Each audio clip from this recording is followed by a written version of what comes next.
दृश्य आपण पाहतोय विधिमंडळाच्या परिसरातली। या ठिकाणी छत्रपती शिवरायांचा जो पुतळा आहे त्याला पुष्पहार अर्पण करत आता पावसाळी अधिवेशनाला सुरुवात होते विधिमंडळाच्या।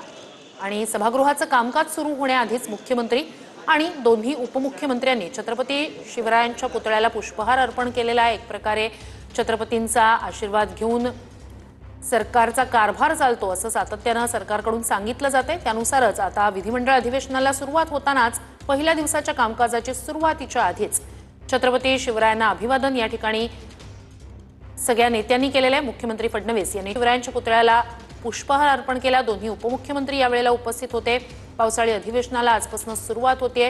अर्थात विरोधक अनेक मुद्द्यांवरून सरकारला घेरण्याची तयारीत आहेत। मात्र प्रचंड असं संख्याबळ सरकारकडे आहे। 12 विधेयकं आणली जाणार आहेत। या सगळ्या संदर्भात चर्चा करूनच ती पारित केली जातील आणि मग पुढची कार्यवाही केली जाईल असं सरकारकडून सांगितलं जातंय।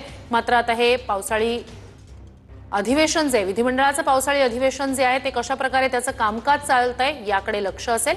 ही दृश्य मुख्यमंत्री फडणवीस, उपमुख्यमंत्री एकनाथ शिंदे, उपमुख्यमंत्री अजित पवार यांची।